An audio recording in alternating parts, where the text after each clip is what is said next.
Tenemos en la mesa, en estricto orden alfabético, a Carlos Carvalho, que es presidente del Banco Central, el Banco Central de Paraguay. Pablo García, que fue vicepresidente del Banco Central de Chile. Y el señor presidente del Banco Central, Guillermo Tolosa, que van a estar haciendo sus intervenciones en orden alfabético. El formato de la presentación es que van a hacer unas presentaciones iniciales de 15 minutos y después yo les voy a hacer un par de preguntas. Si nos queda tiempo, después abrimos la cancha para preguntas del público, ¿sí? Entonces, sin más, Carlos, empezamos con las presentaciones.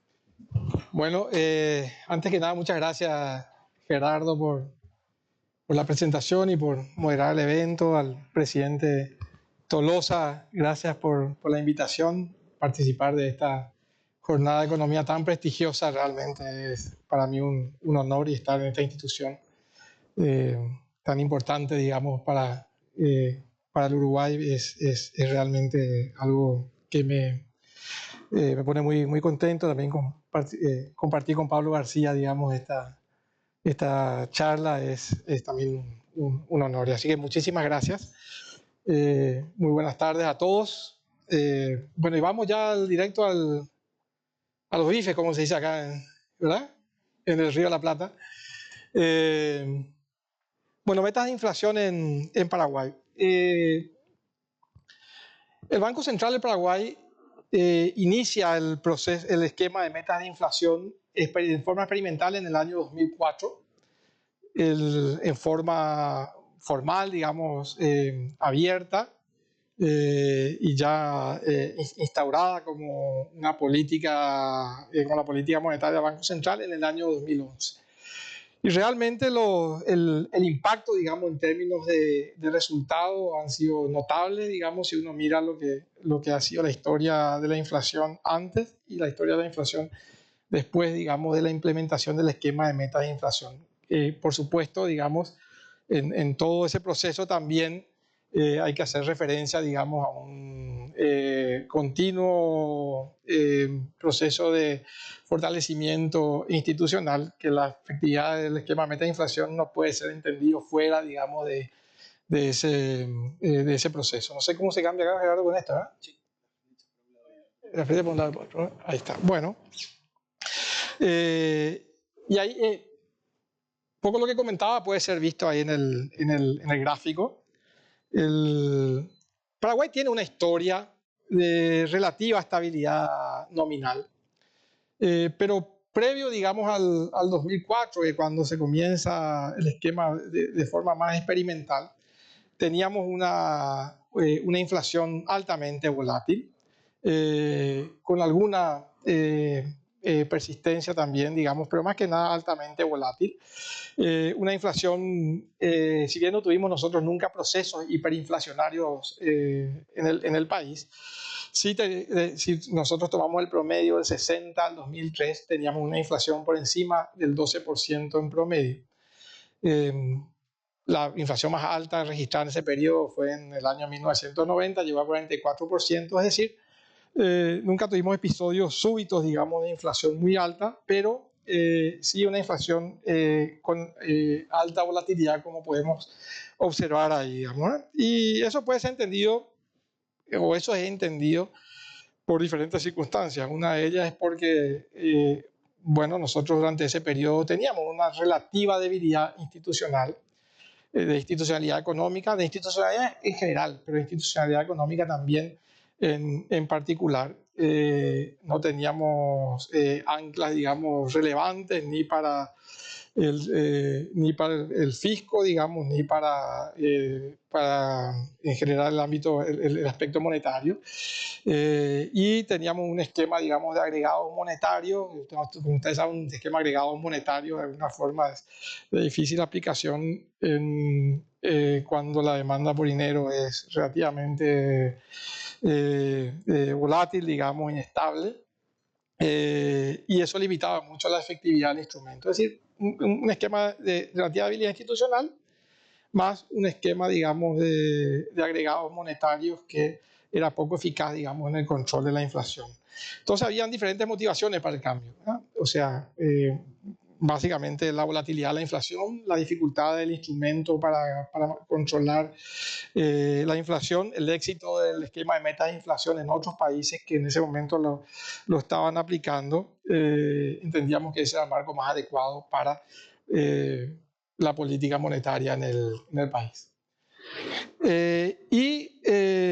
Sin dudas, para que un esquema de metas de inflación, entendíamos nosotros, sea un mecanismo efectivo para controlar la inflación, necesitamos un marco jurídico e institucional que permita, digamos, al Banco Central ejercer con cierta autoridad, digamos, el esquema de meta de inflación. Y eso fue lo que se fue construyendo en el país. Ya la Constitución del 92 daba ciertas garantías. En la Constitución del 92 se garantizaba, digamos, la exclusividad del Banco Central en el control de la inflación y también en la definición de los instrumentos para acometer ese objetivo, digamos, ¿no? O sea, la Constitución del 92 le dice al Banco Central: usted tiene el único objetivo de mantener una inflación baja y estable, el poder adquisitivo de la moneda, y además usted tiene que definir con qué instrumento lo va a hacer. Y después sobre eso se van construyendo los otros marcos legales bueno, y en ese marco también está de alguna forma, la Constitución del 92 está de alguna forma también puesto en forma muy tajante, digamos, lo que después se define con más precisión, que es la autonomía del Banco Central. En la Constitución se prohíbe al Banco Central prestar al fisco, salvo, digamos, préstamos de corto plazo que no pueden exceder el 10% de los ingresos estimados del fisco, y eso tiene que ser devuelto dentro del propio periodo fiscal, dentro del mismo año fiscal, digamos, y con intereses de mercado. O sea, finalmente, prestarle al fisco, aunque parezca paradójico, es una política más contractiva, digamos, que expansiva en el caso paraguayo. Y después, en las otras leyes que vienen después, la Carta Orgánica del Banco Central, la Ley de Banco, etcétera, también se van complementando, digamos, estas provisiones del marco constitucional, y se va delineando la gobernanza del Banco Central. El Banco Central está gobernado por 5 directores. Solamente el mandato del presidente coincide con el ciclo político. El resto de los mandatos es de manera escalonada. El presidente de la República propone al candidato, pero quien aprueba la venia es el Congreso.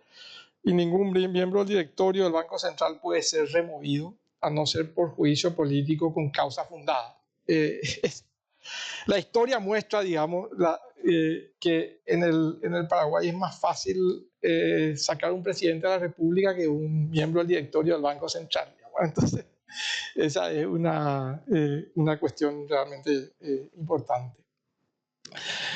En términos de resultados, vamos a ir rápido para cumplir con el horario, pero el esquema de metas de inflación, y eso ha sucedido en general en los países que lo han aplicado de manera efectiva, permitió reducir tanto el nivel como la volatilidad de la inflación, especialmente a partir de su implementación en mayo del 2011, como se puede ver en los gráficos.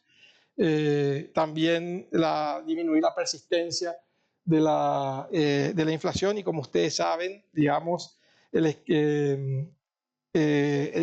disminuir la persistencia de la inflación favorece una convergencia más rápida de la inflación hacia la meta, sobre todo en periodos de la economía recibe choques, digamos, reforzando la credibilidad de la política monetaria.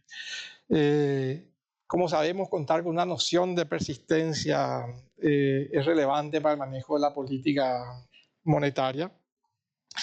Una inflación persistente, como dijimos anteriormente, puede ser más difícil de ser manejada, digamos, por la política monetaria, y exige mayores niveles de sacrificio monetario, digamos, hacer converger la inflación hacia la meta. Entonces, es muy relevante que eso haya ocurrido, digamos, post esquema de metas de inflación.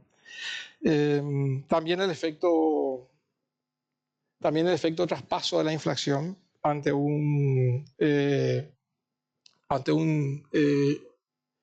una depreciación del tipo de cambio. Ha disminuido sustancialmente, digamos, con un esquema de metas de inflación, generando un círculo virtuoso, digamos, en lo que es denominada, digamos, bajo nivel de traspaso, bajo nivel de inflación, bajo coeficiente de traspaso hacia la inflación. Cuando uno tiene, digamos, las expectativas ancladas, cuando uno tiene una inflación con poca persistencia, los incentivos, digamos, de los agentes económicos para traspasar procesos depreciatorios, digamos, a precios es menor. Y eso es lo que también hemos visto en el país. Comparado con los esquemas anteriores, digamos, de agregados monetarios, el esquema de metas de inflación tiene un mecanismo mucho más eficiente de traspaso, digamos, de la tasa de política monetaria hacia las tasas de mercado. Vemos que en el país, digamos, es relativamente rápido ese mecanismo, ese traspaso, digamos, traslado rápido de las tasas de política monetaria a tasas activas y pasivas. Las expectativas se alinean rápidamente a la meta, digamos. En Paraguay, Paraguay hoy tiene la menor desviación estándar 12 meses, digamos, de la inflación, de la meta de inflación, de las expectativas de inflación respecto a la meta del Banco Central. Es decir, los agentes económicos ajustan expectativas rápidamente, digamos, a lo que es la meta del Banco Central. Y hay un elemento que es clave acá, digamos, que realmente tenemos un fisco que nos ayuda mucho. El mejor amigo de un presidente de Banco Central es un ministro de Hacienda bien comportado, digamos, ¿verdad? Y yo creo que eso también ayuda muchísimo. Hay ámbitos de coordinación muy eficaces, digamos, en el país. El presidente del Banco Central forma parte del equipo económico y va al Ministerio de Hacienda a reunirse con el resto del equipo económico, pero el ministro de Hacienda no viene al Banco Central. Entonces, eso es un elemento que creo que es relevante en términos de autonomía y coordinación, ¿verdad? O sea, cómo se juegan esos roles y dónde están los límites.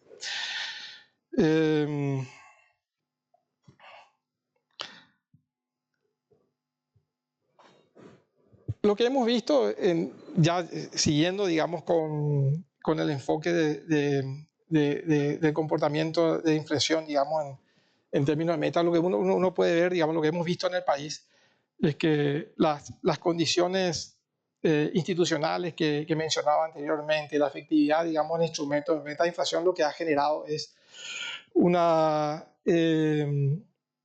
reacción rápida y oportuna de la política monetaria ante choques, digamos, en la economía. Nosotros hemos sido el primer país en bajar la tasa de política monetaria durante la pandemia. Y lo hicimos en menos de 4 meses, 375 puntos básicos. Llegamos a 0,75 puntos en menos de un semestre. Además de otros incentivos que se han otorgado al sistema financiero, etc.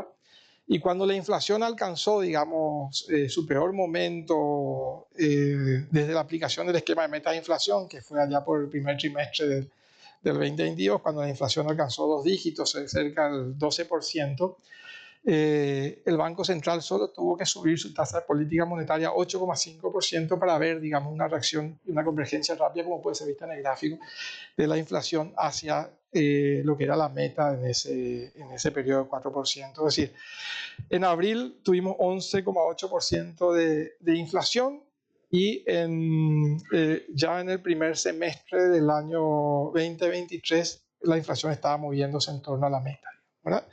Con bajo sacrificio monetario, la economía siguió creciendo durante ese periodo, no fue afectado el empleo, etc. Entonces, efectividad del instrumento. Y lo que es muy, muy relevante, digamos, acá de mencionar, es que Y yo creo que eso tiene que ver básicamente, mucho más que con el propio instrumento, tiene que ver con el entorno institucional en que ese instrumento se mueve. Lo que es importante es que ni en el peor momento de la inflación, post meta de inflación, o sea, en aquel año 2022 que le comentaba, las metas, las expectativas de inflación se desanclaron por encima del rango meta. O sea, en el corto plazo, es decir, la expectativa de inflación a 12 meses llegaba hasta 5,5, cuando la inflación fue 12,1. Y las expectativas en el horizonte de política se desanclaron a 4,8, pero durante muy poquitos meses. Si ustedes ven ahí, digamos, la línea azul, rápidamente eso volvió, digamos, a lo que era la meta en ese momento, que era de 4%. Es decir, las expectativas no se desanclaron, la gente siempre creyó que el Banco Central iba a hacer lo que fuera necesario para que la inflación volviera, digamos, a su cauce normal. Y lo que les decía anteriormente, en el primer gráfico nosotros vemos, digamos, de alguna forma la desviación de las expectativas de inflación, expectativa 12 meses versus el target, digamos, es el menor de los países que están considerados, digamos, en ese gráfico. Y la tasa de política monetaria fue la que menos tuvo que subir, solo Perú, digamos, menos, pero la naturaleza de los shocks también le pega un poco diferente a Perú en este caso, pero con países un poco más parecidos a nuestro en términos de estructura productiva, etcétera, la que menos tuvo que subir, digamos, para mantener la inflación controlada. Bueno, y yendo a lo que es un poco más de historia reciente, considerando, digamos, la construcción de institucionalidad económica que hemos seguido en el país, que ha sido un proceso gradual, incremental, sostenido, digamos, de construcción de credibilidad y de fortaleza institucional en el Banco Central. La autonomía para nosotros es algo innegociable en el país. Yo creo que hay varios economistas que están dispuestos a dar la vida por la autonomía del Banco Central hoy en día en el Paraguay. Y la mayoría de los políticos que no se atreven a meterse con ese concepto, ¿verdad? Yo creo que eso se ha logrado. Se ha blindado al Banco Central en esos términos, y hoy en día eso está de alguna manera bastante inserto en el imaginario colectivo. Digamos, la mayoría de los programas políticos en el Paraguay consideran el tema de estabilidad macroeconómica y como crítico para la estabilidad macroeconómica tener un Banco Central que continúe siendo autónomo, no solo en términos de sus instrumentos legales, sino que también en términos de sus tradiciones. O sea, nombrar gente que no tenga vínculos con los partidos políticos dentro del Banco Central es algo que hoy en día se respeta mucho en el sistema político. El sistema político no se mete. Incluso es interesante porque el Banco Central, a diferencia de cualquier otro ministerio o cualquier institución pública, está muy lejos del Congreso. Es la entidad más lejos del Congreso. Entonces es inaccesible. Al Banco Central le dicen la Torre de Marfil porque tiene algunas cosas que están construidas con parece marfil, digamos, pero es casi un lugar inexpugnable para la política, digamos. Y esperemos que eso se mantenga así. Pero a lo que voy es, nosotros entendíamos, digamos, que teníamos condiciones allá por finales del 2024. Teníamos un PIB que estaba operando en su nivel potencial. La economía está creciendo un 4% en los últimos 3 años, por encima del 4% en los últimos 3 años. Teníamos las brechas de producto interna y externa cerradas, teníamos el tipo de cambio real sobre su nivel de equilibrio, teníamos una inflación que venía comportándose en periodos normales por debajo de la meta del 4%. Teníamos las expectativas totalmente ancladas en el horizonte de política monetaria, teníamos las políticas monetarias y fiscales recalibradas, o sea, una política monetaria que ya estaba en zona neutral, que había comenzado su camino a la neutralidad ya por agosto de 2023, y ya en marzo de 2024 había llegado a zona neutral, y una política fiscal que estaba convergiendo en forma indudable, digamos, hacia la ley de responsabilidad fiscal. De hecho, el año que viene ya nosotros alcanzamos el déficit, digamos, previsto en la ley de responsabilidad fiscal del 1,5% del producto. Y bueno, dadas todas esas condiciones, digamos, entendíamos que ese era un momento, a pesar de la incertidumbre a nivel internacional, digamos, y la volatilidad en los mercados, etcétera, los fundamentos internos nos daban las razones para bajar la meta de inflación del Banco Central Lo que nos empujó realmente ahí, después de largas discusiones internas, fue básicamente el tema de que nos otorgaron el grado de inversión un poquito antes de eso, y bueno, ahí decidimos alinearnos, digamos, con países que tienen esa condición también, y bajamos la meta al 3,5%. Como ustedes ven, es un camino que hemos venido siguiendo en la implementación de la meta de inflación. Comenzamos en 5 más o menos 2,5, después se bajó a 4,5 más o menos 2, se bajó a 4 la meta, y ahora en 3,5 más o menos 2, digamos, ¿verdad? Entonces, esa es la meta. Y lo que vimos es lo que nosotros dijimos, esta meta de 3,5% es una meta del Banco Central en el horizonte de política monetaria. O sea, nosotros tenemos previsto los mecanismos de transmisión en 18, 24 meses. O sea, para finales del 2026 nosotros deberíamos estar, digamos, convergiendo al 3,5%. Pero el mercado tomó rápidamente esa meta, y hoy en día las expectativas están alineadas ya a esa meta. El mercado espera que este año termine la inflación en torno a 4%, la inflación a 12 meses en 3,7%, y ya el horizonte de política monetaria a 3,5%. O sea, el mercado se adapta rápidamente, digamos, a la meta del Banco Central. Eso es, en términos de credibilidad, para nosotros es algo muy, muy importante. Ya para ir cerrando, porque me extendí demasiado, parece que era, básicamente los comentarios finales. Y después, en todo caso, abierto para las dudas y para la discusión final. Pero en términos de comentarios finales, decir simplemente que desde su implementación en el año 2011, el esquema de meta de inflación ha permitido una convergencia sostenida hacia niveles bajos, estables y predecibles de inflación. El marco legal fue fundamental para garantizar la independencia del Banco Central, pero no solamente, bueno, y dotar al instrumento de la necesaria efectividad y credibilidad, pero no necesariamente eso, digamos. Yo lo que diría acá es la tradición. O sea, hoy en día nadie espera que alguien que forme parte del directorio del Banco Central tenga algún tipo de relación política, partidaria, ni política ni partidaria. Y esa prohibición es expresa en el Banco Central. Digamos, entonces los políticos no se meten con eso. Como decía anteriormente, la reducción del traspaso tipo cambio de la inflación junto al fortalecimiento de transmisión también fueron elementos importantes. La credibilidad del Banco Central refleja las expectativas ancladas alrededor de la meta. La reducción de la meta de 4% a 3,5% refleja la madurez del esquema y el compromiso del Banco Central con una inflación baja y estable en un entorno macroeconómico que respalda la convergencia. Yo diría, para ir cerrando la intervención, lo que mencionaría acá es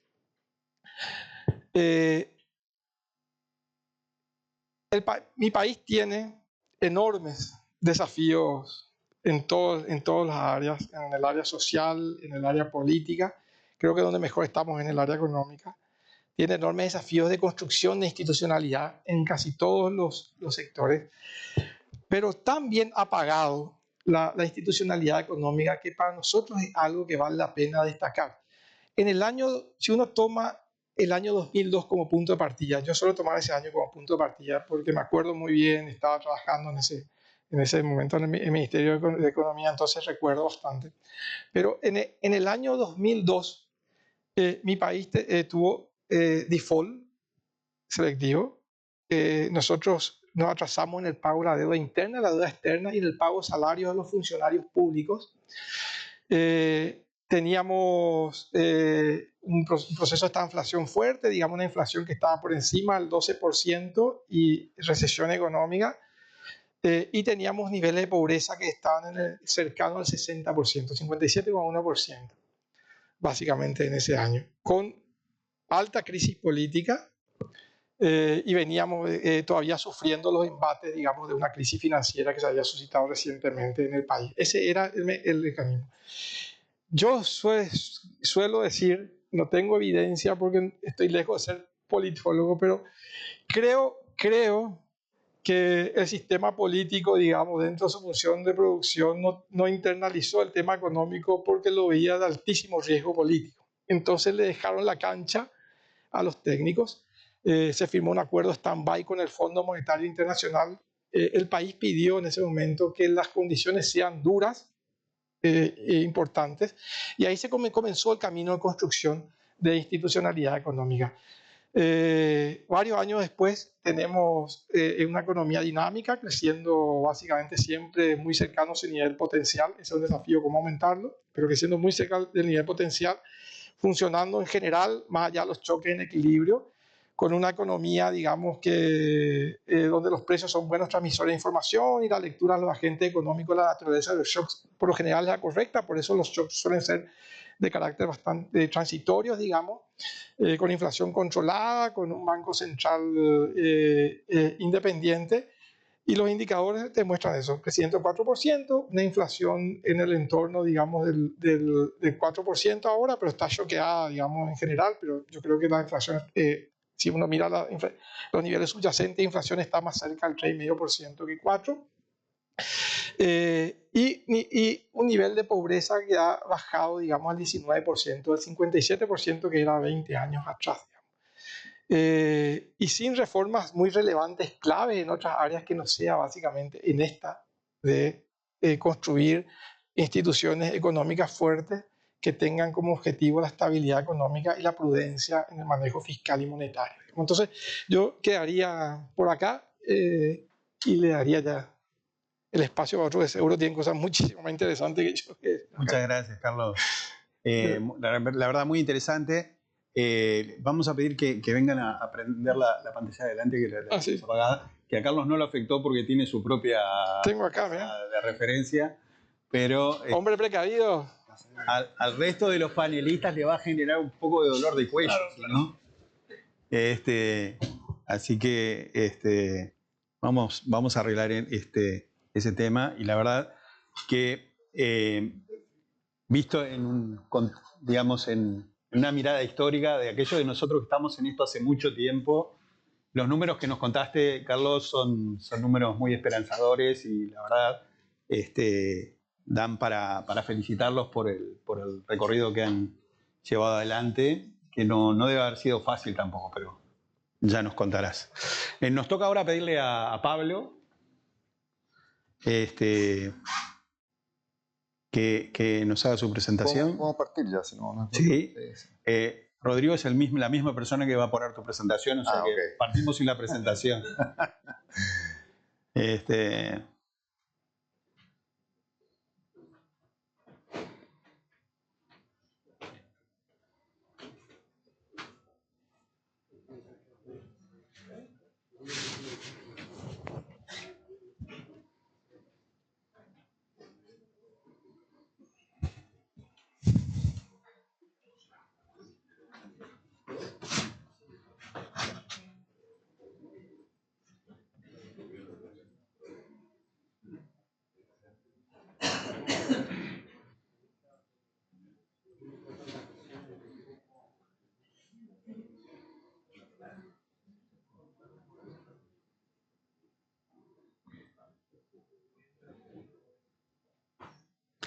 Igual, si vos ves que si se complica, lo dejamos. No deberíamos. Está complicado. Media hora. Dale. Buenísimo. Pero déjalo así. Bueno, gracias por la invitación, gracias Guillermo por la invitación. Un gusto estar acá nuevamente. Siempre un lugar muy estimulante para hablar de la macroeconomía de nuestra región y la política monetaria. Quiero agradecerle a Carlos por la excelente presentación, porque yo ya no estoy en el Banco Central, así que ya no tengo que hablar de la experiencia chilena y tener la visión institucional, ¿cierto? El Banco Central de Chile acaba de cumplir 100 años.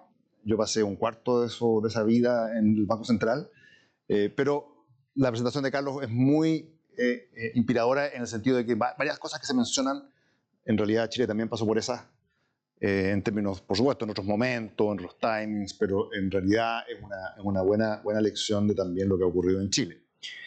Lo primero es que yo puse entre puntos de interrogación la premisa de la sesión respecto a la consolidación del esquema de meta de inflación. ¿Y por qué lo puse entre puntos de interrogación? Porque esto nunca se consolida. Esto siempre hay que trabajarlo. Permanentemente. Hay momentos en que se mueve para atrás, hay momentos que se avanza más rápido de lo que uno cree, hay momentos desafiantes, hay momentos más fáciles, pero esto siempre hay que trabajarlo. No es algo que algún minuto se vaya a consolidar. Mi impresión es que el principal fenómeno que vivimos en el último tiempo y que a todos nos dio gran esperanza que efectivamente el esquema de meta de inflación estaba haciendo algo ya reconocido internacionalmente fue la experiencia de la pandemia. Acá es bien curioso cómo la inflación terminó siendo transitoria. Recordemos que la Fed se hizo famosa por decir que la inflación iba a ser transitoria, bastante criticado esa afirmación, pero ¿por qué fue transitoria? Porque hubo reacción de banca central. La inflación no fue transitoria porque sí, el choque inicial puede que haya pasado, pero la inflación fue transitoria porque hubo una reacción de la política monetaria y esto se da básicamente a lo largo de un grupo muy importante de países. Hay argumentos que dicen, bueno, como esto ocurrió en todas partes, entonces había que hacer cualquier cosa. No, vamos a ver ejemplos de, en realidad esto no estaba garantizado. Había que reaccionar con la política monetaria. En Latinoamérica, varios bancos centrales partieron antes con el proceso de alza de tasas, el 2021, una vez que la economía mundial ya estaba recuperándose, las ayudas habían sido desplegadas, el estímulo financiero y monetario estaba teniendo efecto y la inflación empezó a subir, entonces hubo una reacción que fue relativamente temprana. Eso muchas veces, de nuevo, en rol oficial, uno lo diría con orgullo, que hemos sido previsores, hemos adelantado, ¿no es cierto?, las percepciones respecto a lo que iba a ocurrir eventualmente, porque hemos tenido experiencias bien difíciles en Latinoamérica. Ese es un lado de la historia. Yo creo que también hay otras que en realidad revelan que estábamos en una situación bastante más frágil y no podíamos arriesgarnos. No podíamos arriesgarnos como la Fed de dejarse estar y esperar que esto simplemente se acabara solo. De hecho, la experiencia que mostró la pandemia es que al estar cerca de la meta, al estar con inflaciones relativamente bajas, al comienzo de la pandemia fue un elemento muy, muy relevante para poder desplegar estímulos. Pero incluso con eso, la capacidad de la economía emergente y las economías latinoamericanas también de hacer lo que hicieron las economías desarrolladas fue bastante más acotado. En este gráfico que a la derecha tenemos que la crisis del COVID, que son esos cuadrados naranja, muestran el grado de ampliación del balance de los bancos centrales en las economías avanzadas, en las economías emergentes para la época del COVID. Efectivamente, la cifra para la economía emergente es positiva, pero es bastante más pequeña de lo que ocurrió en economías avanzadas. Entonces, tenemos todavía espacios que recorrer para poder tener la capacidad de desplegar estímulo y apoyo, ¿cierto?, de la magnitud que ocurre, ¿no es cierto?, en otros lugares. Es un tema que hay que tener en cuenta, a pesar de que efectivamente lo habíamos hecho bastante bien en términos de estabilizar la macro antes del 2020. El argumento de que lo hicimos porque nos sentíamos más frágiles es algo que podríamos haber dicho en algunas conversaciones, ¿cierto?, en los últimos 2 años, pero algo que también, listo que lo diga Amy Nakamura en Jackson Hole la semana pasada, donde ella mostró que efectivamente aquellos bancos centrales que partieron antes fueron aquellos bancos centrales que terminaron con más inflación también. Entonces, de cierta forma hay que reaccionar antes porque somos más frágiles, porque todavía no estamos al nivel de podernos darnos el lujo de esperar y que el choque inflacionario se pase. Hay que ser más agresivo de lo que quizás nos gustaría. Incluso el gráfico de la derecha yo creo que es bien interesante. El gráfico de la derecha muestra cómo aquellos países que tendieron a reaccionar con relativamente más agresividad, ahí está Chile, Brasil, por ejemplo, ¿cierto?, son países que tuvieron una historia inflacionaria que es relativamente más alta. O sea, mientras más agresivos fueron los bancos centrales, es porque tenían una historia inflacionaria más desafiante. Entonces, hay que seguir trabajando para justamente en momentos que tengamos crisis grandes en el futuro, tengamos más espacio de maniobra y por lo tanto esto es una tarea que hay que continuar trabajando permanentemente. Ahora, la consolidación definitiva, poniéndolo como un objetivo asintótico, ¿cierto?, que uno quiere converger, requiere trabajo adicional y esto es en mayor o menor medida verdad para todas las economías avanzadas y emergentes. En primer lugar, lo mencionó Carlos, autonomía del Banco Central. Autonomía del Banco Central de jure, autonomía del Banco Central de facto. Hay veces que una es más fuerte que la otra. Hay veces que bancos centrales que tienen mucha autonomía de jure no la tienen de facto o al revés. Es al final muy importante establecer el principio de que la inflación es un fenómeno monetario, que el Banco Central será encargado de lidiar con ella y por lo tanto tiene que tener toda la capacidad para poder enfrentarlo de forma independiente. Segundo punto, también muy relevante, sobre todo para Latinoamérica, que somos una región con mucha dependencia al sistema bancario, desarrollo del mercado de capitales, Desarrollo del mercado de capitales por varias razones. Hay razones de inclusión, hay razones de financiamiento a proyectos más riesgosos, a financiamiento a las empresas pequeñas, una especie de canal sustitutivo de lo que es el financiamiento bancario habitual. Pero también complementa, porque la banca puede financiarse. Si la banca se financia en un mercado de capitales local profundo, es a su vez mucho menos sensible a los shocks de financiamiento externo. Lo que no queremos son bancos que se financian en el exterior, que financian sectores no transables, la construcción domésticamente, como nos pasó muchas veces en los 80, como le pasó a Asia en los 90, y que en un momento de tensión básicamente tenemos crisis financiera, ¿no? Entonces, desarrollar el mercado de capitales permite darle sustitución, permite darle complementariedad al sistema bancario, permite proveer una fuente local de financiamiento, le llamo acá una redundancia en contingencia. Creo que eso también es bien clave. Otro tema central en Latinoamérica es avanzar en la claridad respecto a dónde queremos ubicarnos en el trilema. ¿Qué queremos? ¿Cuál es el rol del dólar? ¿Cuál es el rol del dólar en nuestras economías?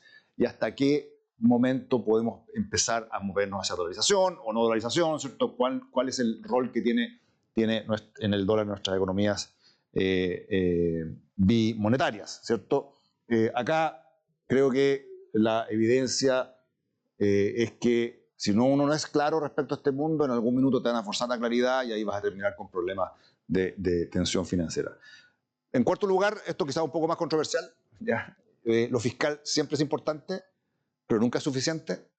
Creo que lo fiscal es fundamental, independiente del régimen que uno opte en otros ámbitos, pero por sí mismo no va a lograr estabilización monetaria y credibilidad del ancla monetaria. Para eso necesitas otros elementos. Yo creo que es importante lo fiscal, pero no es suficiente. Hay que pensar también en otras definiciones institucionales que son importantes. De hecho, en Chile el Banco Central tiene vista al Palacio de Gobierno. no tenemos la situación que tienen en Paraguay. Y el Banco Central, claro, exactamente, el ministro de Hacienda. Y el Banco Central no le gusta ir al Palacio de Gobierno. Son realidades institucionales distintas. El año 2019 hubo un panel experto que hizo una evaluación del Banco Central, que el presidente de esa época, Mario Marcel, lo convocó, y estaba presidido por Carmen Flug, que fue presidenta del Banco Central de Israel. Y ella tenía un rol parecido al tuyo. Ella era parte del gabinete, iba al Palacio de Gobierno, retaba al ministro de Hacienda, ¿cierto? Entonces encontraba muy insólito que en Chile el ministro de Hacienda fuera al Banco Central. Entonces la respuesta es, bueno, si no va a llamar, entonces mejor que esté ahí y que quede en acta lo que opina. Te da un grado de protección. Pero eso tiene que ver con las tradiciones institucionales que tiene cada país, ¿no es cierto? Que son todas bien distintas. Ok, respecto al escenario a futuro. Yo creo que acá hay un escenario que, entre paréntesis, puede ser propicio, puede no ser propicio, pero hay que tomar en cuenta que estamos en un momento bien peculiar del ciclo del dólar. El ciclo del dólar tiene patrones bien evidentes. Hemos tenido 4 momentos desde los años 60, 70 de dólar muy fuerte, antes de que se saliera el patrón oro, ¿cierto? En los 80, en los principios de los 2000 y más recientemente.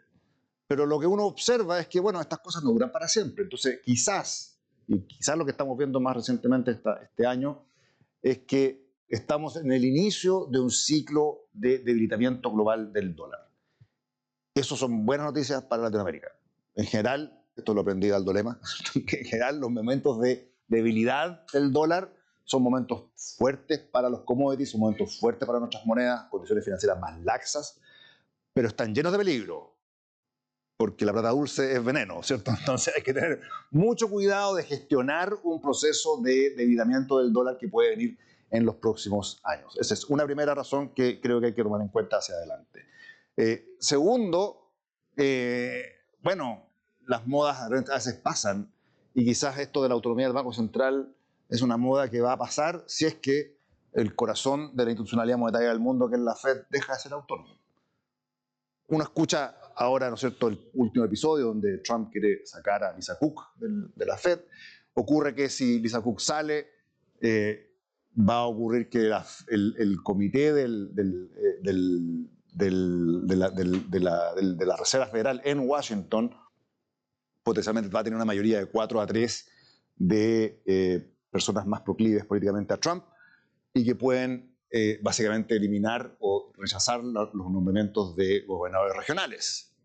Se puede que uno empieza a imaginar, yo nunca pensé que eso podía estar dentro del escenario de posibilidades, pero bueno, quizás entramos en un ciclo de debilidad del dólar, pero porque el dólar deja de ser moneda tan confiable como lo ha sido hasta ahora. El lado positivo, entre comillas, es que el dólar débil ayuda. El lado negativo es que, bueno, no nos compremos entonces la moda de que la autonomía ahora ya no es relevante, sino que tenemos que incluso fortalecerla dado lo que viene en los próximos años. No se termino y después feliz de hablar de alguna cosa específica de Chile que alguien quiera preguntar. Muchas gracias. Muchísimas gracias, Pablo. Una exposición clarísima, como siempre. Y ahora le damos la palabra al presidente del Banco Central, Guillermo. Buenas a todos. Primero agradecerle, por supuesto, a Carlos y a Pablo por haber venido, por estas excelentes presentaciones. Es un honor para nosotros tenerlos acá. Yo voy a concentrarme en solo algunos puntos con respecto a lo que ha sido la experiencia uruguaya, que ustedes bien conocen, pero señalar o resaltar aquellos ingredientes que la hacen muy especial en el concierto internacional, en este panel, distinguido panel internacional que tenemos hoy, ¿no? Uruguay entra en un régimen de meta de inflación, si se quiere, más tradicional en el año 2020, sin ninguna de las condiciones de los privilegios que tuvo Paraguay, ¿no? O sea, nosotros entramos sin una independencia de jure, como sucede en buena parte de los países de América Latina. Entramos con un Banco Central que tenía una meta de inflación con agregados monetarios que no había sido cumplida en la mayor parte del tiempo durante 15 años, o sea, con una credibilidad muy baja de punto de partida, y entramos con mecanismos de transmisión muy debilitados. La intermediación en pesos era muy baja. Entonces, si uno agarra el libro de texto que yo me formé entrando al fondo allá 2004-2005, en este tipo de condiciones en aquel momento se consideraban los prerequisitos para entrar en el régimen de inflación, y si no lo tenías era dedíquese a otra cosa, esto no es lo suyo, usted si no va a ser como Turquía, digamos, haga otra cosa porque esto no le va a funcionar. El paradigma intelectual a nivel internacional ha ido cambiando y Uruguay se enmarca muy bien en lo que es la creciente flexibilidad de cómo pensar en estas cosas, ¿no? Uruguay además tiene la mala suerte que arranca con el nuevo régimen de 2020 con el mundo que cambia bastante su macroeconomía, entonces rápidamente vuelve a errarle en la meta de inflación de una forma muy considerable. Y recién desde el 2022-2023 es que finalmente, después de haber practicado un régimen, como siempre, a la uruguaya, digamos, en Uruguay no compramos paquetes, Uruguay generalmente tratamos de hacer la cosa de nuestra manera, parecía, o sea, el régimen tuvo algunos puntos altos, algunas ventajas, pero también otras desventajas, y ahora finalmente estamos viendo, después de un largo proceso de incubación, digamos, estamos viendo lo que vendría a ser el despegue o la ebullición de todos los, o de buena parte de los beneficios de un régimen de meta de inflación tradicional, a pesar de no haber tenido ninguna de esas condiciones iniciales, como les contaba. De hecho, la inflación ya hace 26 meses que está en la meta, en lo que antes se llama el rango meta, que ahora consideramos rango de tolerancia. Hace un par de meses que está básicamente exactamente en la meta. Además, esto no ha sido de suerte, digamos, porque en estos 2 años ha habido todo tipo de shocks y, por ejemplo, ha habido una devaluación significativa, de la depreciación significativa de la moneda a fines del 2024. Generalmente cuando esto es en rojo es la inflación trimestral.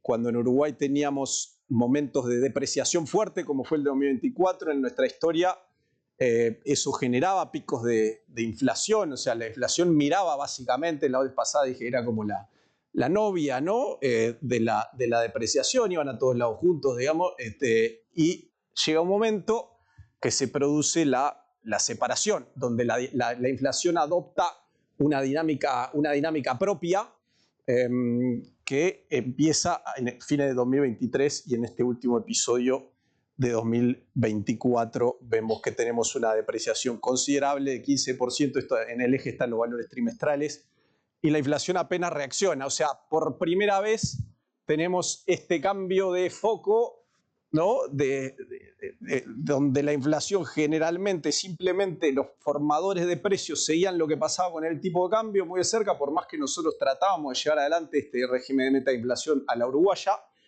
y de repente finalmente se cambia el foco a los formadores de precios, a la meta de inflación en sí y no al tipo de cambio. Se separan, digamos, los novios, y esto es un cambio histórico en lo que es el régimen monetario en Uruguay. Siempre se habla en Uruguay de atraso cambiario, es una expresión que no tiene correlato en inglés, digamos, porque en el mundo nadie entiende qué quiere decir eso, pero se entiende en el sentido que generalmente en Uruguay la devaluación era menor que la inflación, y cuando subía la devaluación, la inflación también subía. Entonces no había momentos en los cuales la depreciación fuera sosteniblemente más alta que la inflación, o sea, momentos de lo que vendría a ser adelanto cambiario, ¿no? Donde la depreciación le gana a la inflación, porque como las expectativas de inflación estaban desancladas, eso siempre generaba que la inflación siga al tipo de cambio, y ahora por primera vez tenemos este momento de adelanto cambiario. Por alguna razón los titulares de los diarios siguen hablando de atraso cambiario, pero los datos dicen otra cosa, digamos. ¿Qué ha pasado con el tema de la brecha de credibilidad del Banco Central? Durante muchos años, como le digo, el Banco Central tenía poca credibilidad, medida como la diferencia entre la inflación, o sea, entre lo que es la meta de inflación con las expectativas de inflación de los privados. Había una brecha de 1,5% ya desde el 2021, después se empeoró con el shock de commodity 2022 y 2023.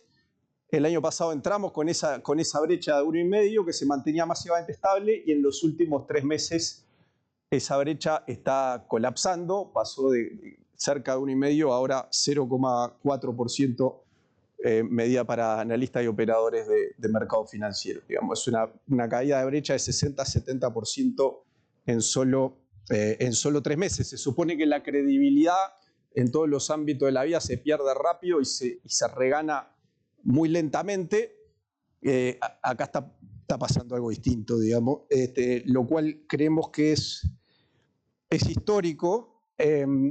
¿Y por qué está pasando esto, ¿no? Y esto está repercutiendo también en lo que se suele hablar solo del promedio de expectativas, digamos, pero hay una amplia gama de indicadores que son, si se quiere, más ricos en términos de entender lo que está pasando en Uruguay en estos últimos meses. Esto es lo que era la dispersión de las expectativas, porque para mi credibilidad también importa cuán disperso, no solo la media o la mediana, sino cuán disperso están las expectativas en términos de la meta de inflación. En junio del 2024, si se quiere, las colas de la distribución eran bastante gordas, y el modo que estaba cerca de la meta era más bajo. En un año eso mejoró bastante, digamos, se empezó a concentrar más las respuestas alrededor del modo de la distribución, y luego en un solo mes, desde junio 2025 a julio 2025, se lograron avances casi iguales a los del último año en términos de concentrar aún más las respuestas y que las colas de la distribución sean cada vez más pequeñas. O sea que tenemos una expectativa que colapsa de inflación, y tenemos una distribución de respuestas mucho más concentrada de lo que era en el pasado, en pocos meses. Esto ha repercutido también en los retornos por supuesto, de los bonos uruguayos, de los instrumentos que rendían más de 9,5%, 2 años, pero también es cierto para 10 años, para el bono de 10 años, hace 3-4 meses, y hoy están rindiendo por debajo de 8%, o sea, ha caído 2 puntos porcentuales. El grueso de este cambio es idiosincrático, no es un fenómeno regional que estaba pasando con los bonos de mercados emergentes, es específico Uruguay atado a la caída de expectativas, ¿no? Entonces, ¿cómo hacemos sentido de esta experiencia uruguaya, ¿no? tan peculiar en el contexto internacional? Yo creo que tenemos que repensar alguna de los que nos hicieron creer allá en el 2004, los que escribían los papers, de cuáles son realmente las precondiciones de un régimen de meta de inflación exitoso, ¿no? Cuando hablamos de independencia del Banco Central, sí, por supuesto, y como dijo Pablo, muchas veces los que tienen independencia de jure, y creo que las últimas semanas lo demuestran más que nunca, no necesariamente tienen independencia de facto, ¿no? Y lo que al mercado le importa, digamos, es que el Banco Central pueda llevar adelante su política y que no haya interferencia, no haya ruido, haya un consenso político y social sobre la importancia de actuar, de que la política monetaria actúe cuando tiene que actuar. Y eso en Uruguay ha sido así. Por más que la ley no nos protege a los presidentes de bancos centrales que nos echen, como Paraguay, aquí me pueden echar sin explicarme por qué, digamos, pero eso no ha sucedido en la práctica, ¿no? O sea, se consideraría una afrenta, si se quiere, a la estabilidad monetaria y al compromiso de un gobierno con la estabilidad macroeconómica. Entonces, en la práctica no sucede, por más que ya van más de 23 años que es así. Entonces, más allá que legalmente no tengamos el mismo grado de independencia, en la práctica lo estamos disfrutando. Cuando nosotros tenemos que subir la tasa de interés, lo hacemos. De hecho, hubieron ciclos de subida de tasa 2 veces en los últimos 4 años y no hubo interferencia política, por más que esto es bastante costoso fiscalmente de hacer. En la práctica, de facto, se cuenta con un apoyo político fuerte a lo que es la importancia de bajar la inflación. Entonces, los aumentos de tasas ya se transforman en algo viable, en algo realista, más allá de lo que diga la ley. Y después tenemos el argumento de la baja o si se quiere, débil transmisión monetaria, ¿no?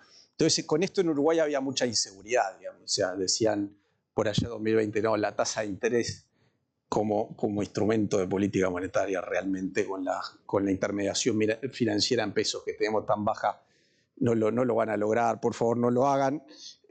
Por más que todo el mundo lo hacía y funcionaba bien, digamos, en los países de ingreso medio y alto. Y yo esto lo asocio con... Siempre está el niño del barrio que dice, salen todos los amigos a andar en bicicleta. No, sabes que la bicicleta no es para mí, ¿no? Yo soy distinto, digamos, a ustedes se les da bien andar en bicicleta, pero yo no puedo, no es lo mío, digamos. Entonces Uruguay era ese chico del barrio en la región que decía, yo con la tasa de interés, perdón, pero no puedo, digamos. Era una cuestión al final ese niño en el contexto correcto, dándole un poco de aliento, al final con poca confianza, pero se sube a la bicicleta y termina andando con los amigos, ¿no? Y Uruguay pasó ese proceso, se subió a la bicicleta con mucha inseguridad, mucha desconfianza al principio, pero andando en la bicicleta va agarrando la confianza, ¿no? Y puede andar con los amigos. Y hoy nos podemos sentar con un poco más de orgullo adelante de nuestros colegas de Paraguay y Chile en ese sentido. Y luego lo que tiene que ver con la credibilidad. También, o sea, ese supuesto que tenemos que tener la credibilidad antes de empezar, digamos, es un poco raro. Es lo mismo que en una pareja uno diga, no podemos ser pareja hasta que tengamos como un track record, seamos amigos por 2 o 3 años, me ves comportarme, digamos, y después ves si tenés suficiente confianza. No, uno se larga en la relación y después la confianza, la credibilidad se va construyendo y eso va consolidando la pareja y se entra en una especie de círculo virtuoso, ¿no? El Banco Central de Uruguay, naturalmente, cuando empieza, estaba un poco inseguro de sí mismo, no hablaba mucho, se escondía, lo cual es natural después de tanto tiempo sin invocarle a las metas, digamos, pero entramos, y en eso quiero enfatizar lo que ha sido la dinámica de los últimos meses, en un régimen de aprendizaje de la bicicleta o la pareja, digamos, donde estos círculos virtuosos empiezan a operar y cuando lo hacen puede generarse dinámicas realmente fuertes que se retroalimentan, digamos. Cuando se empiezan a cumplir las metas, el Banco Central se torna más creíble. Cuando se torna más creíble y anuncia nuevas metas, eso ayuda muchísimo a generar resultados y así es que se va dando ese círculo virtuoso de las gráficas que les mostraba. Entonces aquellos papers, ¿no?, que hablan de las condiciones ex ante, hoy ya se habla de condiciones de facto ex post, digamos, ¿no?, que se construyen a medida que uno va avanzando. Y de hecho, algunas de esas debilidades que tenía el régimen de Uruguay se están ya mejorando. Por ejemplo, teníamos poco desarrollo del mercado de capitales en pesos. Hoy, hace poco, el Ministerio de Economía empezó a desarrollar nuevos nodos en la curva. El Ministerio de Economía está emitiendo a 5 años en pesos nominales, eso no sucedía, digamos, lo cual va a ser como la piedra fundamental, que se generen estos nuevos nodos para que el sector privado también pueda emitir más y haya un desarrollo de mercado de capitales más compatible con lo que pasa en la región. Por primera vez en Uruguay se habla finalmente de desindexación. Hay un momento, creo que es un quiebre, un hito histórico en lo que pasó en las últimas pautas salariales, donde la desindexación no es total y completa, con lo cual a nadie le importaba el nivel de inflación, digamos, porque pase lo que pase, se lograba una compensación total y por lo tanto cualquier shock de oferta generaba inflación muy persistente y duradera. Por primera vez tenemos ajustes que se dan a través de la inflación subyacente y además con un cierto margen de tolerancia, digamos. Entonces no cualquier shock de oferta va necesariamente a permear lo que es la dinámica de salarios y por lo tanto todo el resto del precios de la economía, que es una variable fundamental para tener un régimen de meta de inflación creíble, que cualquier shock pueda desarmarse hacia el futuro, digamos, y finalmente entramos como parte de esta dinámica virtuosa en ese tipo de lógica, ¿no? Incluso la independencia del Banco Central ha ido ya de un nivel alto mejorando aún más. De facto, yo soy el primer presidente que no tiene ninguna afiliación política declarada, digamos, formal, que creo que no hubiese sido posible con otro tipo de resultados, ¿no? Hasta hace poco tiempo, digamos. Para que ¿Cómo estoy de tiempo, Gerardo? ¿Pasado? No, pero dale. Eso es lo bueno de ser local. Claro, el juez siempre te ayuda si soy local. Perdón. Ahí cumplieron la meta. Cumplimos la meta. En esta somos un poco más. No, déjame respetar los compromisos con la región y ir cerrando diciendo que una vez que se dan esos círculos, es importante también ponerles el aceite, ¿no? Calibrarlo para que funcionen aún más rápidamente, ¿no? Y eso es un poco también creo lo que está pasando, es el rol de se le llama comunicación, a mí no me gusta, es más que nada lo que tiene que ver con el rol de coordinación de expectativas de un banco central, ¿no? ¿Cómo reforzás ese proceso de ganancia de credibilidad? Primero, el Banco Central tiene que ser muy visible, digamos, uno no se entera que el Banco Central está cumpliendo las metas o cuál es su meta, sino se habla frecuentemente al público. Acá el Banco Central, la sección de investigaciones, ha hecho investigación que es a nivel mundial, ha tenido impacto en términos de cómo funciona este canal en la práctica, digamos, y hemos usado esos insumos para tomar decisiones en el día a día y han tenido resultados muy visibles. O sea, cuestiones que los economistas quizás no hablábamos mucho hace 20 años de tener comunicados con una narrativa clara, legible, ¿no? Donde se entienda qué es exactamente lo que está haciendo el Banco Central. Es algo que a los economistas no se nos da bien, entonces hay que hacer un esfuerzo extra para hablar lenguaje para públicos distintos, digamos, y eso se ha hecho un esfuerzo importante en ese sentido y creemos que se están viendo los resultados que hasta hace poco eran teóricos de nuestros papers y ahora lo estamos viendo en la práctica como mostraba en las gráficas, ¿no? Mejora de transparencia.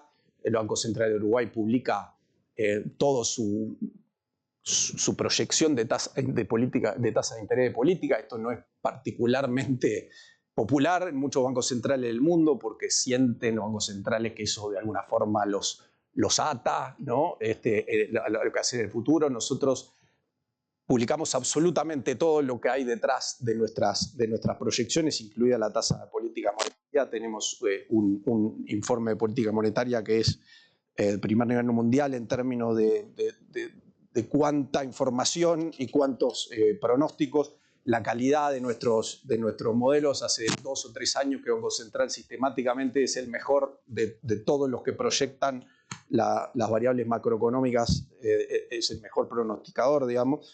Entonces eso también ayuda a fortalecer, como parte de la infraestructura, de fortalecer la credibilidad. Déjame terminar por ahí hasta la próxima intervención. Gracias.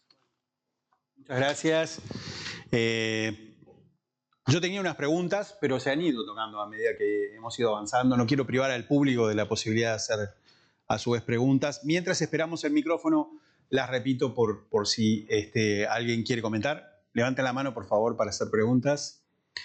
En particular, mi interés estaba en 2 temas, que los largo conjunto y ustedes contestan sobre lo que les parezca.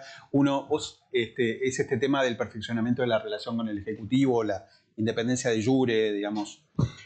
¿Cuáles serían las mejores prácticas, digamos, en ese sentido de ir más allá de lo que es la independencia de facto para señalar la independencia de jure? Y el segundo estaba en el rol del desarrollo de los mercados vinculado a la desindexación también, que es este tema del desarrollo de mercados en pesos, en el caso de Chile, la nominalización. Pero si les parece, lo juntamos con las preguntas del público y ustedes ya administran. ¿Aldo? Bueno, muchas gracias. La verdad que gran presentación de los 3, con comentarios que son bienvenidos y son útiles. Le voy a preguntar a Pablo algunas cosas que me parece Chile ha pensado y ha tenido en el pasado, digamos, bastante debate técnico y demás. Uno, y que son pertinentes para la coyuntura actual de Uruguay.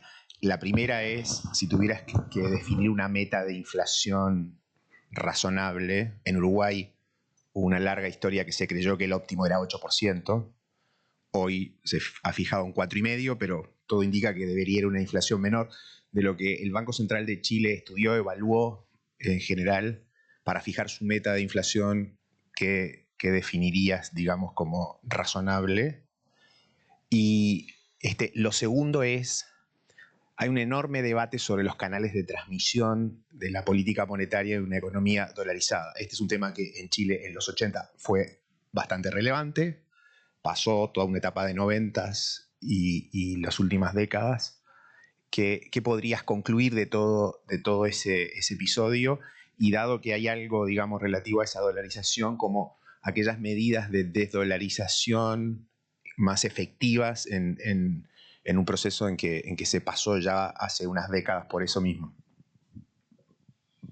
¿Alguna otra pregunta?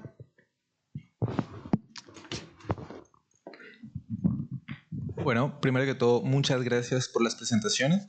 Mi pregunta va dirigida al papel de los bancos centrales actualmente. Digamos, a modo de contexto, Burkina Faso, Malí y Níger pactaron crear un banco de desarrollo, y esto, entre muchas otras cosas, es como respuesta a, digamos, la pérdida de poder blando que está teniendo Estados Unidos con los recortes de USAID. Y bueno, digamos, esto lo menciono a modo de precedente.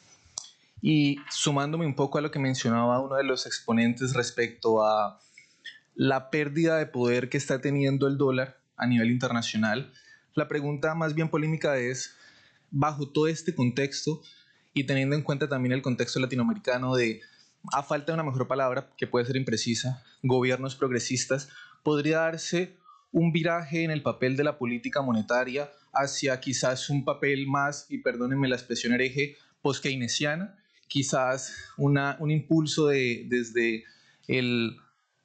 la política monetaria a impulsar las medidas del Ejecutivo? ¿Pregunta?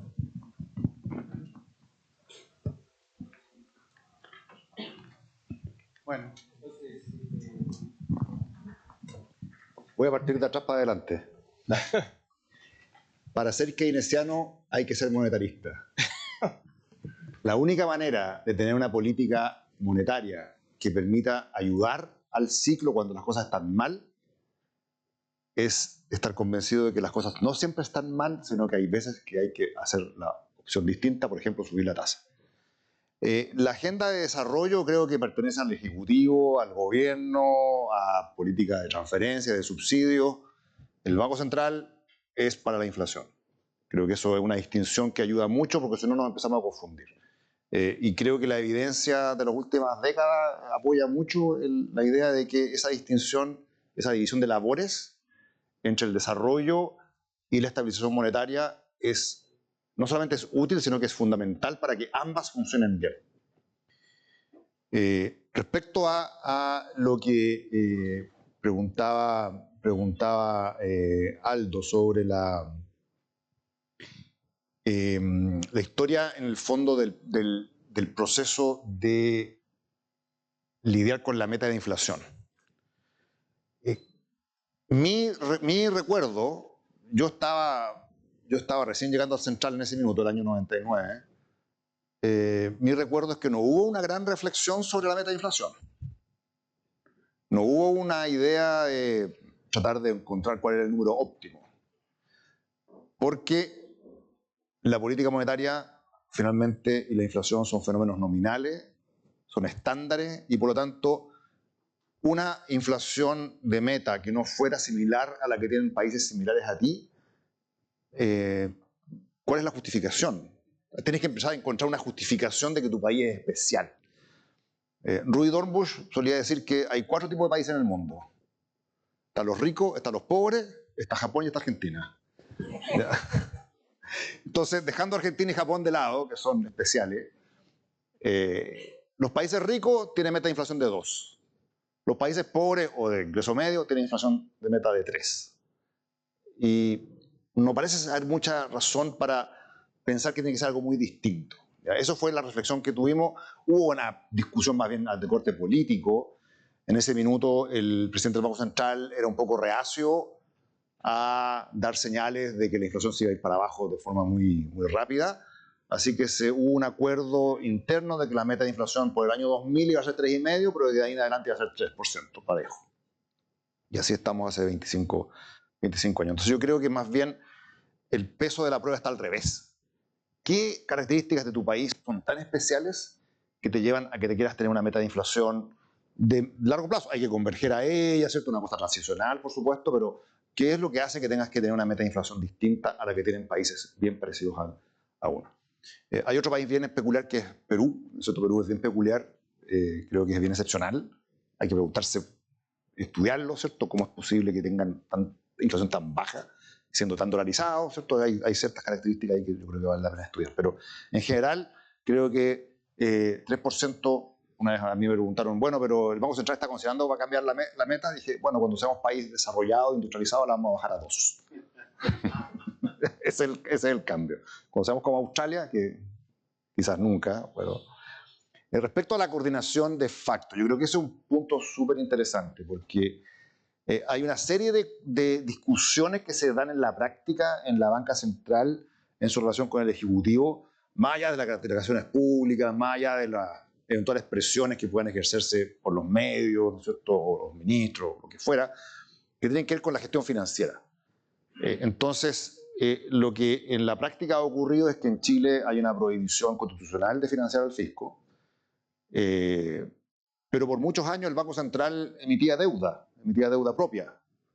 Entonces, había esta, entre comillas, necesidad de coordinación para ver si es que el Banco Central le abría espacio al fisco para que emitiera ciertos plazos, quién se quedaba con los bonos en UF, indexados a la inflación, quién se quedaba con los bonos en peso, a qué plazo se distribuían estas discusiones. Y en un minuto esa discusión llegó a ser muy agotadora y la decisión del punto de vista del Consejo fue mucho más simple. Fue, acá esto no es un equilibrio cooperativo o competitivo a la Nash, esto es un equilibrio de Stackelberg. Que el fisco decida cómo quiere hacer política de deuda. Es decisión exclusiva del Ejecutivo, cómo quiere financiar su presupuesto, a qué plazo, en dólares, en pesos, en UF, que sea la decisión plenamente autónoma del fisco. Y dado eso, el Banco Central va a evaluar cómo financia su balance, acorde con su objetivo de política monetaria. Entonces, es decir, no hay una discusión de, comillas, coordinación, porque en esa discusión de coordinación el Banco Central siempre va a terminar perdiendo. Otro ejemplo que ocurrió el año 2008, 2008-2009, ¿cierto? Por la crisis financiera global, en un minuto el ministro de Hacienda, que era Andrés Velasco, en ese minuto decide liquidar el Fondo Soberano, decide hacer un plan de estímulo, como recomendaba el Fondo Monetario, 2 puntos del PIB gastados en un año, y decide repatriar 10.000 millones de dólares. ¿Por qué repatriar? Porque no quería ir al Congreso a pedir autorización de deuda. Entonces el ministro Velasco llamó al Banco Central y dijo, me comprarían los dólares. Y el Banco Central decidió decir lo mismo que hizo con la deuda. Dijo, tú vende los dólares y yo después decidiré qué hago. Porque esto de comprarlos era una percepción de que podía ser incluso inconstitucional. Pero ese tipo de coordinación es mejor tener reglas relativamente claras, porque más allá de la autonomía misma, ¿cierto? Hay un problema de justamente la gestión financiera. Y ahí el rol del Estado y el gobierno es distinto al rol del Banco Central. Entonces creo que hacerlo de una forma que sea más transparente es importante. Gracias. ¿Guillermo? ¿O te dejamos cerrar a vos? ¿Te parece? ¿Vamos a cerrar a vos? En el fondo sos el dueño de casa, así que... Dale. Obvio. Bueno, a ver. Yo creo que una buena parte de la pregunta están contestadas por Pablo, así que, y como creo que tenemos mucha coincidencia ahí con él, las dejo por contestadas por ahí, ¿verdad? Me adhiero, digamos, a lo que mencionaba. Y después quiero rescatar algunas cosas que mostraba Pablo también y Guillermo en sus presentaciones. Yendo a tu pregunta específica, mira, creo que lo mejor es contestar con algunas anécdotas, digamos, ¿verdad? Y tengo 3 ahora que se me vienen a la cabeza para comentar. A mí me tocó, cuando yo llegué al directorio del Banco Central en el 2015, sustituí a Santiago Peña, que ahora es el presidente de la República. Y antes que saquen cualquier deducción, no tengo ningún interés en ser presidente de la República, ni ministro de Economía, porque antes fue ministro de Economía y después se fue. Después ganó las elecciones. Pero me tocó sustituirlo a él. En ese momento Carlos Fernández, que ahora ministro de Economía, era presidente del Banco Central. Hay un patrón, Carlos. La dominancia está alterada, digamos. Y recuerdo que Santiago tenía muy fresco, era un banco centralista de formación, digamos. Entonces tenía muy claro lo que el Banco Central tenía, digamos, como conocimiento técnico. Y le pide a Carlos Fernández, le dice, mire, a mí me encantan las reuniones de Comité de Política Monetaria, ya, no sé cómo es acá, pero ya duran 4 horas y se ve todo, se discute, es algo muy rico realmente y muy estimulante. Dijo, me encanta eso, permitíme ir, me siento atrás, bien atrás como oyente y prometo no decir una palabra y nadie va a saber que estoy ahí, etcétera, etcétera. Y Carlos, por supuesto, ya tenía la respuesta, pero bueno, vino al directorio y nos comentó, mire, me pide el ministro de Economía esto, ¿qué opina de ustedes? Todos muy amigos y con mucho cariño a Santiago le dijimos, de ninguna manera. Él ya no es de acá y va a quedarse en la calle Chile, que es donde queda el Ministerio de Economía. Y se le comunicó eso, ¿verdad? Y lo dijo eso cuando se fue como presidente a mi asunción. Dijo, y este señor fue que no me dejó más entrar a concentrar. Bueno, esa es una anécdota. La segunda anécdota es básicamente un poco lo que el mismo presidente, me acuerdo, me dijo cuando me llamó y me ofreció ser candidato al Banco Central. Me dijo, mira, Carlos, esta es la última cosa que te voy a pedir y espero que tu respuesta sea sí. Digamos, pues después no te voy a pedir más nada. Entonces, esa también es una cuestión que está inmersa, digamos, ahí en la cabeza en general de la gente. Y la última es un hecho que va básicamente un poco a la distinción que hacía Pablo de facto de jure, digamos, ¿verdad? Y esto le ocurrió a un expresidente de Banco Central, puedo decir su nombre porque él me autorizó, es Jorge Corbalán, lo conoces bien a Jorge, ¿verdad? Jorge era presidente del Banco Central y recibió, un año y medio después de haber asumido, recibió una nota, una carta del secretario de gabinete del presidente de la República en ese momento, que tenía intenciones de usar las reservas y una cantidad de ideas medio raras en la cabeza. Y le dice, mire, usted no es el presidente del Banco Central de este gobierno, queremos que usted, ese gobierno lo haya nombrado, queremos que usted renuncie al cargo, ¿verdad? Entonces, Jorge Corbalán, como hacemos el presidente del Banco Central, manda eso a la asesoría jurídica le responde y él le manda una atenta nota diciéndole, usted no me puede sacar de acá, eso es prerrogativa del gobierno y solamente, del Congreso y solamente lo puede hacer con causa fundada. Se acabó el problema. Entonces, de alguna forma, los mecanismos, digamos, de protección son inocuos probablemente o no se ven en momentos de calma, pero son muy útiles en ciertos ciclos o crisis políticas que pueden operar, digamos, en determinado momento en el país. De hecho, en ese periodo de gobierno, el presidente de la República en el momento sufrió un impeachment, asumió otro presidente y él terminó su mandato de 5 años también, otro presidente. Entonces, yo creo que esas cuestiones son de alguna forma relevantes y refuerzan finalmente el sentido, digamos, de autonomía institucional, más allá de que uno tenga, digamos, una arquitectura jurídica relevante, digamos, de protección. Esas cosas pueden cambiar en el tiempo. Lo más importante es la tradición, finalmente, el legado, etc. Entonces, eso un poco en línea de lo que decía ahí. Y yo quiero, para terminar, simplemente quiero tomar bueno, una cuestión era lo que mencionaba Pablo, esto de la autonomía de facto de jure, que tienen que funcionar las dos. Y la otra, un poco lo que decía Pablo, digamos, ¿verdad? Yo creo que nosotros, por lo menos en Paraguay, tenemos muy claro que nosotros no somos un país extraordinario.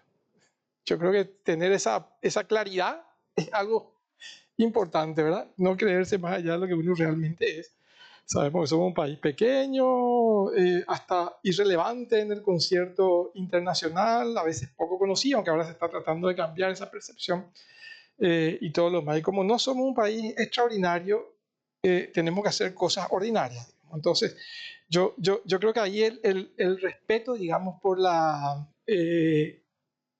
consistencia de las políticas y de cómo deben operar las políticas, yo creo que es una cosa que a nosotros por lo menos nos ha dado resultados. Nosotros tenemos muy claro que para que funcione el esquema de metas de inflación, nosotros tenemos que ser consistentes en los objetivos, en las definiciones, tenemos que ser claros en la comunicación. Aprendimos muchísimo de Chile y de Uruguay. Ustedes, como dijo el presidente Tolosa, son dos modelos excelentes, digamos, todavía no alcanzamos ese nivel de suficiencia en la comunicación, pero lo seguimos muy de cerca y queremos aprender de los dos. Pero tenemos claro que eso es un factor importante. Y respetar las características de diseño de las políticas, no pedirle más a las políticas de cuenta, es algo muy, muy importante también. En ese sentido, nosotros entendemos, digamos, que tenemos que dejar que los estabilizadores automáticos operen en la economía correctamente, no utilizar, por ejemplo, un poco lo que, en la línea de lo que decía el presidente Tolosa, no usar, digamos, el tipo de cambio como ancla nominal en determinado momento, digamos, dejarle que opere en su rol de ajustar, digamos, los choques y de minimizar el efecto sobre la volatilidad del sector real de la economía cuando estos choques operen, y tener claro que la política de metas de inflación tiene un instrumento, que es la tasa política monetaria, tiene un objetivo para nosotros, que es la tasa interbancaria pegada a la tasa de política monetaria, y tiene de alguna manera los mecanismos de sintonía fina que hace que la liquidez estructural de la economía sea consistente con ese objetivo y a su vez tiene un ancla que es básicamente la credibilidad del Banco Central y la meta de inflación. En eso creemos firmemente y eso es lo que nosotros transmitimos permanentemente, digamos, en general, o tratamos de transmitir en la economía, ¿verdad? Y bueno, básicamente esa percepción de respetar, digamos, las condiciones del país, de respetar, digamos, las características de las políticas en general, han dado buenos resultados en el país. Mercado en pesos, en guaraníes también me preguntaba, ¿verdad?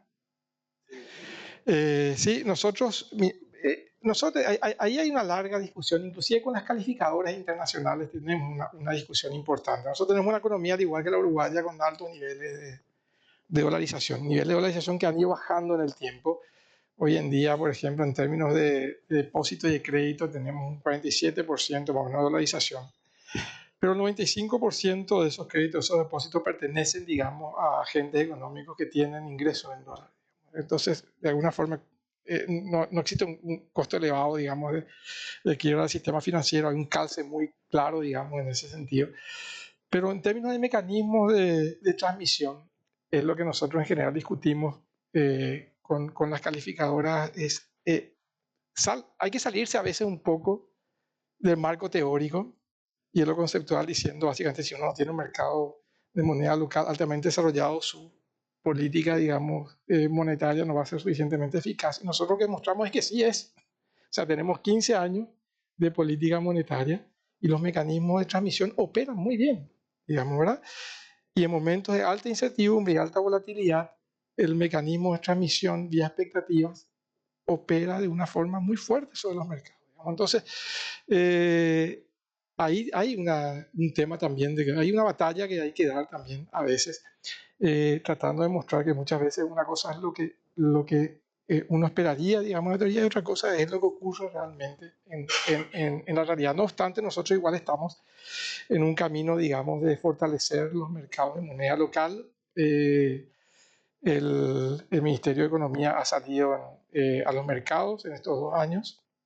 Ha emitido, digamos, 1.100 millones de dólares en guaraníes, una emisión, digamos, a una tasa de 7,9, otra emisión, una tasa de 8,5 el año pasado.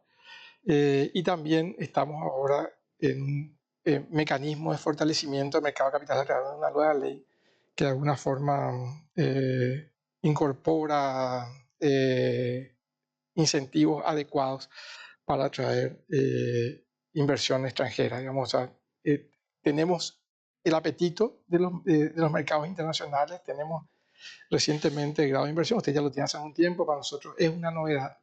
Pero lo que nos toca ahora es condicionar los mercados a esa nueva realidad, ¿no? O sea, tener incentivos correctos, tener leyes modernas, abrir los mercados, poner atención en las medidas macroprudenciales, digamos, que mitiguen los efectos de mayor volatilidad, digamos, en la cuenta de capitales, pero de alguna forma hacer atractivos esos mercados para nuevas inversiones. En eso estamos. Con respecto a la pregunta de las interacciones con el gobierno, quiero resaltar algo particularmente importante para Uruguay. Cuando hablé de la importancia de este canal de la política monetaria, de la gestión de expectativas, al primero que hay que gestionarle las expectativas es al gobierno, ¿no? Nosotros venimos de años donde las leyes de presupuesto establecían pronósticos macroeconómicos inconsistentes con la meta del Banco Central o en las propias proyecciones del Banco Central. Entonces es muy difícil decirle a la población en su conjunto, créanme en mi meta, cuando tu socio no te cree, digamos. Entonces eso ha sido, creo que, un paso enorme adelante que explica un poco de los cambios, que la coordinación con el gobierno ha mejorado significativamente y hoy las piezas legislativas concretas que tenemos en términos que vamos a tener, se va a conocer la semana que viene, pero del presupuesto hay una coordinación con lo que es el trabajo del Banco Central, hay una coordinación en todo lo que fue el proceso de establecer las pautas salariales, que en Uruguay tiene un rol importante también para la determinación de la inflación, que pautas anteriores habían sido descoordinadas o inconsistentes con la meta. En esta oportunidad fueron completamente consistentes con la meta del Banco Central. Entonces, ese esfuerzo técnico, que no es fácil, ¿no? Porque cada cada institución tiene sus diferentes sesgos, pero la gestión de expectativas empieza en la interna, empieza en el outreach, sin cámaras. Ahí es donde se juega una instancia muy importante de la efectividad de la política monetaria, para después sí, como un bloque, si se quiere, desde el punto de vista de todos los ministerios, del Poder Ejecutivo y del Banco Central, transmitir de una forma contundente que hay un compromiso total con una meta determinada, que es el 4,5% en Uruguay. Entonces, eso creo que es un quiebre importante que nuestro país no haya logrado, y quería enfatizar en términos de la coordinación. También dejamos de tener, en algún momento tenemos este comité de coordinación que a Pablo no le gusta, no le gusta mucho cómo funciona, que es bastante peculiar,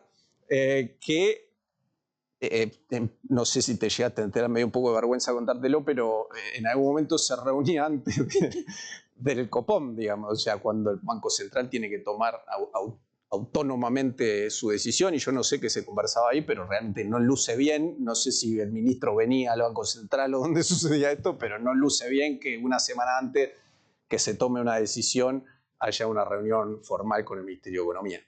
Acá todavía el ministro no lo hemos invitado, y no hemos tenido estos comités de coordinación en ningún momento, menos antes de tomar una decisión con respecto a la tasa de política monetaria, que se toma de forma autónoma. Después, con respecto a la segunda parte de tu pregunta, Gerardo, en términos de cómo fomentar los mercados en pesos, o lo que se solía llamar la agenda de desdolarización, pero queremos hacerla un poco por la positiva, digamos, es decir, cómo incentivar que eso suceda. Ya está sucediendo, como dije, hay más instrumentos en peso de lo que había antes, pero el uruguayo sigue teniendo en su portafolio más del 80%, o si consideramos los activos externos, capaz que 90% de su cartera en moneda extranjera, en particular en dólares. O sea, y esto no se entera de lo que está pasando a nivel mundial. El uruguayo no le importa todo el ruido sobre la debilidad global del dólar, y que la Reserva Federal está bajo mucho más ataque que el Banco Central del Uruguay. No le entra las balas, por alguna razón. Y vamos a empezar una campaña de comunicación en este sentido. Hay una sobredimensionamiento del riesgo que involucra estar expuesto al peso uruguayo. No hay una evaluación objetiva con lo que son las condiciones reales de la economía uruguaya, y eso creo que también requiere más comunicación, es lo que vamos a estar haciendo. Pero además, ese proceso quizás haya que ayudarlo con algunas medidas concretas, y estamos aprendiendo de la experiencia regional. En particular, estamos considerando seriamente que los precios en la economía uruguaya tengan que estar expresados en ambas monedas. O sea, si se quiere expresarse en dólares, bien, pero además tienen que estar expresados en moneda nacional, ¿no? Eso ayuda a fijar ideas sobre la importancia de la moneda nacional, y termina últimamente incidiendo en las decisiones financieras. También, desde el punto de vista de la regulación, puede haber margen, y estamos considerando la posibilidad de establecer encajes en el margen, encajes diferentes para los depósitos diferentes a los que existen hasta ahora, de depósitos de moneda extranjera y moneda nacional, para seguir induciendo en ese proceso que es de desdolarización, que es lo mejor que le puede pasar a las carteras de los uruguayos, ¿no? Estar expuestos a la moneda que finalmente consumen, a la moneda en que se basa su capacidad, su poder de compra local, digamos. Entonces, vamos a estar tomando medidas concretas en esa dirección próximamente. En nombre del Banco Central, damos por finalizada la sesión. Un aplauso